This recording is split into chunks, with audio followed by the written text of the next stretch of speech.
Kali Tribune podcast. This is the third and final part of our series on Hegel as exemplary of modern metaphysics.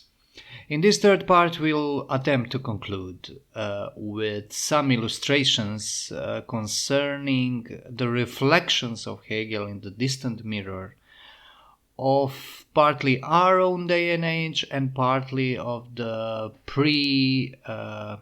let's say, the world before the fall of the Berlin Wall, which I take as somewhat arbitrary benchmark of the turning of the tide and changing of the epoch. Of course, I cannot go so far as to make this definite, naturally.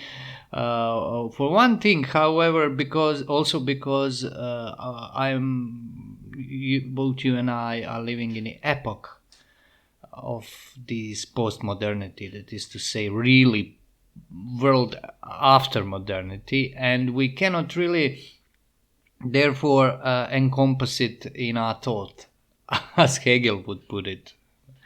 So we have to wait until it expires, until it passes, in order to see it for what it is. This is the human's lot. Part of the human lot that even Hegel, who had so high an opinion of man's powers, recognized. Now, it took a long time to make this episode. Anybody who is following Kali Tribune will notice this was a very long hiatus, and it will not be as detailed as I hoped for, because it is a tremendous task. The task is, namely, to show that Hegelian metaphysics, the metaphysics as understood by Hegel, is at the bedrock of modernity. Not that Hegel projected modernity from his own head, but that he was one of the most accurate interprets of modernity, what modernity is. I will be a bit lax with my examples, just to give you further guidelines for your own thoughts. I cannot do more, unfortunately, in this format. Now, we are not talking here about Hegel's direct influence. Most of the thinkers of post-Hegelian times, for the mid to late 19th century and afterwards, that are today considered to be great men, or great thinkers, or writers, mainly artists, contributors to this spirit of humanity. We'll talk in a second. They were, if they ever uttered anything about Hegel, it was derogatory. They were in opposition to Hegel, to name but one, who is very interesting to me in this context, Thomas Mann, who was Schopenhauerian and Nietzschean to an extent in his younger age, and then developed his own kind of peculiar form of religiosity even, and whose novels and short stories and novelettes are, I think, exemplary for this culture of German continental modernity. He was anti-Hegelian, but I think that he, for one, comes completely under the spell of the project of modernity that was in fact already tried by Hegel, but he uses the different means because of different times. So not to digress too much, let's see what is the principle of modern metaphysics as exemplified by Hegel. Mind you, to say that there is a one and only one principle, and that this principle can be explicated and that everything can be reduced to it, is quite a modern undertaking. I wouldn't do this for scholastics. In scholastics, for instance, in Middle Ages, it doesn't have to be scholastic, but scholastics, high scholastics is just for me at least, the epitome of what philosophy should be. In scholastics, simplicity equals abundance. So you don't reduce things to simplicity, you resolve them into simplicity. It's very hard to wrap our modern minds around this, because we tend to think of simplicity as something that you reduce things to cut off the superficial or superfluous. Not so here. Simplicity in traditional sense is all encompassing. So if you want to resolve, for instance, medieval thinkers into simplicity, you resolve them if they are Christian thinkers of European Middle Ages, you dissolve them in the church fathers that are their originators, and whose thought they in fact explicated with the help of philosophy, and with different results and different degrees. But you resolve them in the more abundant origin, and this is more simple. This origin is more simple because it is more unified. So this is completely different understanding of simplicity and different understanding of history. Now I am using intentionally modern principle, which I consider highly faulty, because I apply it to modernity itself. So I reduce everything to a sentence, and this sentence is the maxim: ask not what you can do for God, but what God can do for you. And this is something that you will find in every liberal theologian's lecture, or what amounts to self-help sermons and so on and so forth. And you will find this also in Hegel in a more refined and more fundamental way, to wit, dogmatic and theological way, because Hegel's philosophy is a kind of, I already said that, synthesis of theology and philosophy, the identity thereof. And in this sense, it is kind of like a system of dogmatic theology, Protestant dogmatic theology of his peculiar kind, because his system of knowledge is dogmatics. It is not something that can be put to criticism, because it is acquired by pure Sophia, by theosophic intuition, in which you have to be initiated. And this is a trait that later German thinkers like Heidegger, for instance, take from Hegel. They don't take it, I think, from Hegel, but this is something that exists in German mind, as well as, for instance, in English mind, you have this aversion towards metaphysics and religion in general, and deep aversion, deep enmity towards Catholic Church that is always present, even in converts to Catholicism. These are very interesting things, but we cannot go into this now. So what does this principle mean? Well, it means, as we already said, that identity of God and man is at work in Hegel, and this identity is understood through man as an expression of idea. So in Hegel, you already have this understanding of Jesus Christ as a idea more than a historical person. He is not interested, and this is something that later Protestant theologians who were at the forefront of modern atheism, like Strauss or Bruno Bauer and such people, already applied that historical circumstances of Jesus' life are absolutely not important. That important is the idea that he brings forth, and this is only possible if this idea that Jesus brings forth is something that you already have in yourself, that you are identical to him because you are a man, and what spoke through Jesus can speak through you, or speak through, and this is most important, people. Because these people, there is a very strong dimension of early nascent nationalism in these thinkers, where substance and subject of history, through which the spirit comes to fruition, to its own revelation, is a nation, individual nation. It's localized. I already said this in a previous podcast. It's temporalized, It's a particular moment in history and is localized. It's particular people in history. For Hegel, those are Germans. Today, for Alexander Dugin, those are and were and will be Russians and their empire and so on. And this is very modern idea. So whenever somebody beats you on the head with his nationalist traditionalism, tell him that he has nothing to do with tradition, at least theoretically. I'm talking metaphysics. If I would take my own preferences, I would rather be nationalist than globalist, if you can make this dichotomy. But I am aware, and I want to make other people aware where these ideas and where these principles of political action come from. And their roots are very shallow indeed. Now, to give you an example, let's say give some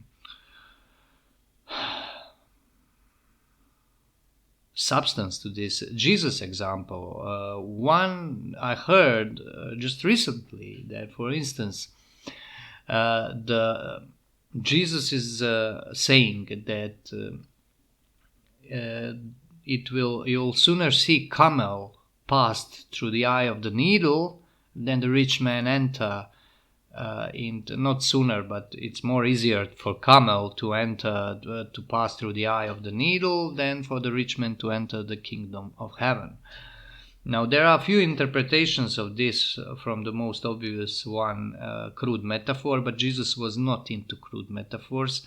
The second one is that camel was a term for the sailor's rope used on ships, so the metaphor is somewhat better. But now I heard that Eye of the Needle was the title name given to one of the doors of Jerusalem, and it was so narrow that whenever camels were led through it, they would have to kneel, they would have to stop, they would have to take all the baggage from them so they can push and squeeze them through.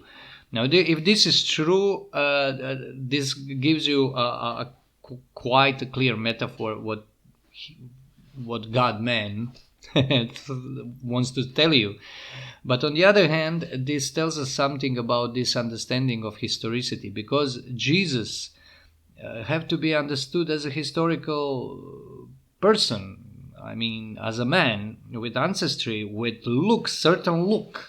certain face, height, and such things. He cannot be an abstract idea, and this is something you have already at work in Hegel, and you have it in a Romanticism, in a strain of thought to which Hegel was also indebted. And now you have it in this, what they call modernist theology, or whatever. I wouldn't call it theology. It ends up with self-help. In the end, it ends in banality. So this is the principle that dissolves history. It is very interesting because everything is based on historicity. For instance, in Hegel and in those after Hegel, history is the field in which you have to count the truth. And history understood as closed in itself. There is no transcendence. There's something that is very obvious, for instance, in Heidegger or Nietzsche. You cannot go what Nietzsche called Hinterwelten. There are no backdoor worlds. The worlds beyond this world, going into complete opposition to almost all ancient and medieval metaphysics, or everything that is before them. But at the same time, and this is very interesting, and this is what I want to point out, they try to hold this continuity. This is typical for Germans especially. That is to say, for Central European, I would say, Central European deviation, as opposed to Anglo-Saxon deviation, which is more superficial, more annoying, less dangerous, I would say. Anyway, this gives you insight into how the very principle is dissolved by clinging to it in a modern way, the principle of history, that is. Because in Christianity, Hegel said the spirit is revealed. The spirit is its revelation. It's not so, of course, in traditional Christian understanding, but history is extremely important for Christianity, but for opposite reasons. History is not expression of idea. History is the birth and return of Jesus Christ. And when we say birth, we mean concrete person. You cannot take anything of him. You cannot try to show that his ideas were anything than what they were. Now, that he was not very clear about them, talking of parables, is a different matter. The reason why you have a church in the first place is to keep the tradition of understanding them, and not to try to liberate this understanding for each individual. And what you have in Hegel is the ultimate rebellion against this. That is to say, when you take that, not only you can interpret the Christian religion through reading the Bible, studying the Bible yourself, and inventing your own dogmas, but identifying your inner spiritual being with the being of God. And when I say identifying, I don't mean unio mystica or theosis of traditional Christianity. I mean explicating that the inner content of mind of man is identical with the inner content of the mind of God. Only superior, I would add, because as we saw in our first podcast, that is to say second podcast in Hegel's logic, what is really intergodly, what is before creation or ontological logic, is just what is not real, what is in fact only potential. The God needs to reveal himself so that he can become, because he would not be. This is something that we have in Böhme also, and as Glenn McGee claims in Hermetic tradition. Now this is very important. So this identity is what makes this synthesis, what Hegel wants to make, the synthesis of modernity and everything that was before modernity, in the sense that modernity is a fulfillment. So Jesus is the forerunner of French Revolution, let's say, and the rights of men and citizen and so on. But let us not be redundant here, repeat ourselves, and try to see Hegel after Hegel. I think that it is very easy to see, if one wants to see it, this kind of thinking in everything that comes after him, especially in this continental thought. One thing that I consider very important, because it concerned me a lot, one part of life, is that figures that modernity took hierarchies, social hierarchies, and changed the roles, the content of the social role. And originally there is a role of priest in social hierarchies of traditional society, let's call them like that. And I'm not implying René Guénon here. I call them traditional simply because they were predicated upon passing on of what was achieved before, and not on progress. Progress as an idea was not, as a metaphysical all-encompassing idea, was not at work.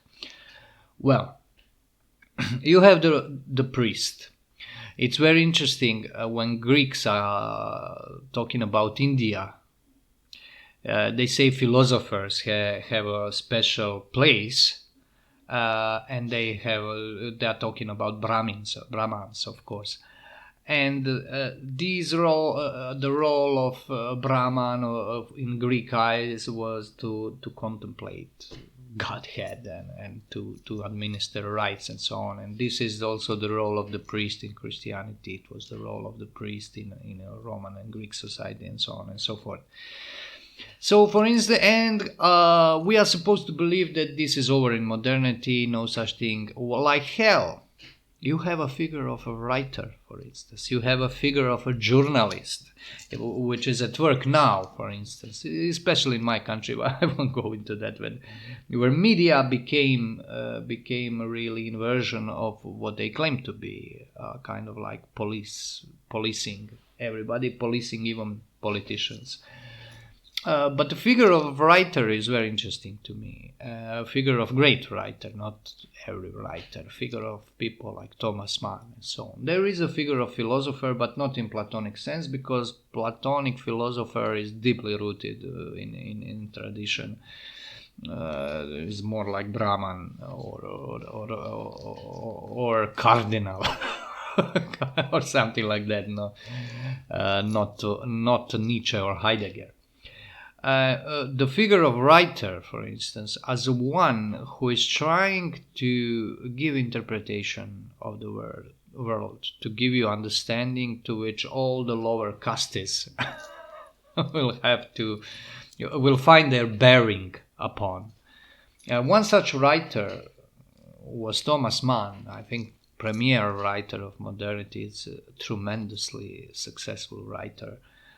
Accomplished writer and thinker, whose mindset was in fact always had this Hegelian note of trying to make a bridge, to be a kind of like Deutsche Pontifex Maximus, Protestant Pontifex Maximus. I call him Protestant simply because he comes from this background. He wouldn't call himself, I think, Protestant. He done away with that religion even in his first great novel, Buddenbrooks. But this is this mentality that he is trying to hold continuity of German culture, or German Deutsche Geist, as he would put it, from Goethe and Middle Ages onwards. And really, when you read Mann and when you read Goethe, you have this very hard to pinpoint sense of different times, where kind of like there is something in the style of their writing that evokes Middle Ages, more like an atmosphere. I'm talking about art here, not philosophy. And I kind of like recognized that long ago, and I really liked it. And if you are following me, you can notice with all this criticism that I have a deep affection for German philosophy and German literature in continental Europe in general. But they were leading force in some sense here.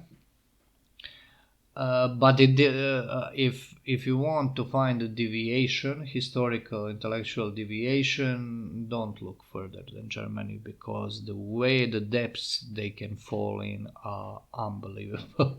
And Thomas Mann himself wrote about it, for instance, in his Dr. Faustus novel, which is a novel about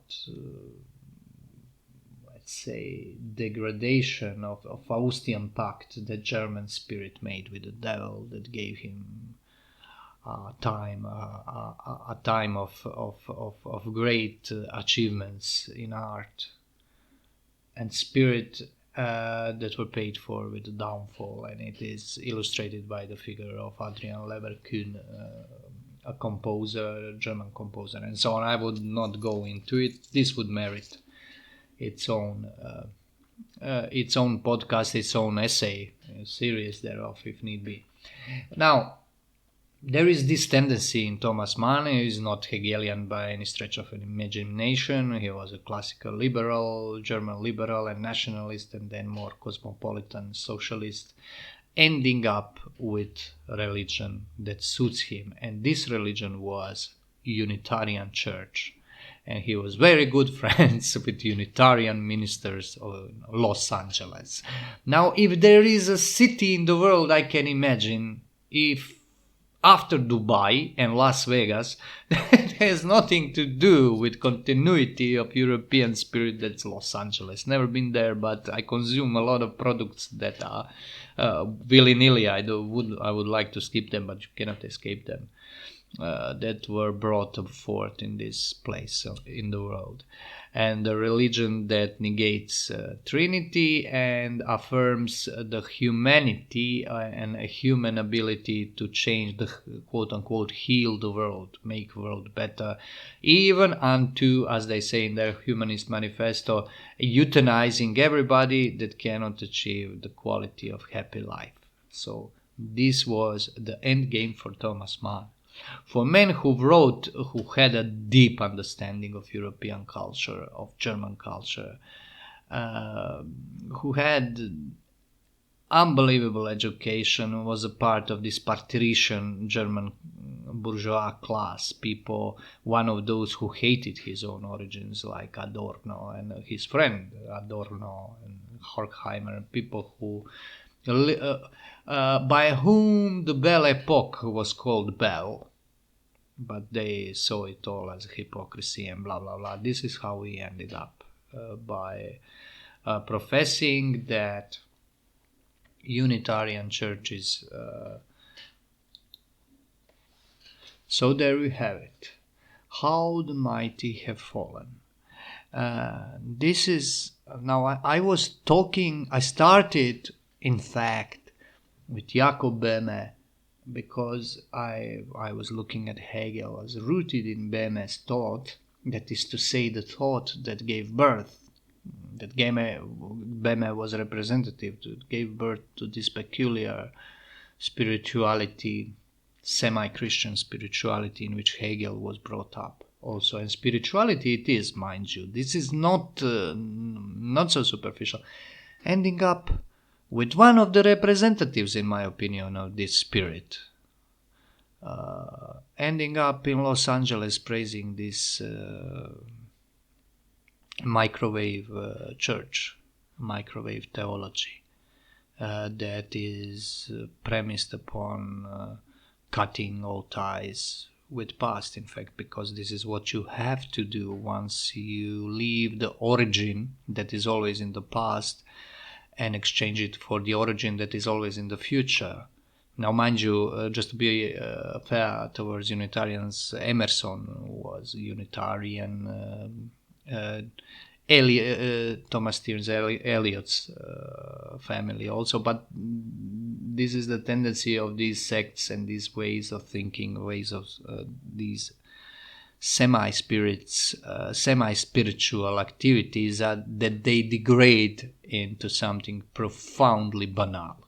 And this is what happened to Hegel, Hegelian philosophy. This is what happened to Nietzsche, to Heidegger, and to such people even like Thomas Mann, whom I took for an example.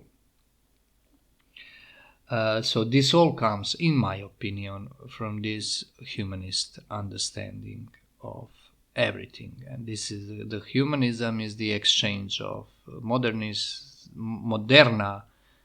as the putting in the central position of human being. And it is astonishing how blind the people who should know better, theologians, priests, whatever, are to this. How they don't see. And this gives you... And to wrestle from this, however, would mean to take a step into darkness. In fact, in reality, in which you see yourself in quite a different perspective, and this perspective is far less flattering, subconsciously, because there is a subconscious flattery in this, putting men in a central position. This is a subconscious is not really a proper term. I would say implicit, implied. This is a kind of heresy towards the normal functioning of human intellect. And such things are not something that affects you on psychological level. It affects you on mental level. and pushes you into the wrong direction. So you can have, and I know from my own experience, you can have men that are by temperament and very good-natured, gentle, and so on, but are harboring even Christian heretical ideas that are extremely destructive. And if they are on high positions of I don't know, some church or political body, that they others are following them in this. So these ideas, these principles, these powers work on different level than simply psychological, but they end up in this solution. And this is my final thought for this series. The essence of modernity is the activity of this solution, and it is a dissolution to beyond elementary parts, making a world made of metal into liquid. This is post-modernity, and this is something we are dealing with now. All those hierarchies that used to mean something, the hierarchies of modernity, that were in fact the product of theft of the old hierarchical archetypal model of existence, and giving it fulfilling it with roles that are really not applicable to it, is at the end. And what comes next, God only knows. Thank you for your attention. This is Branko Malic from Kali Tribune signing out.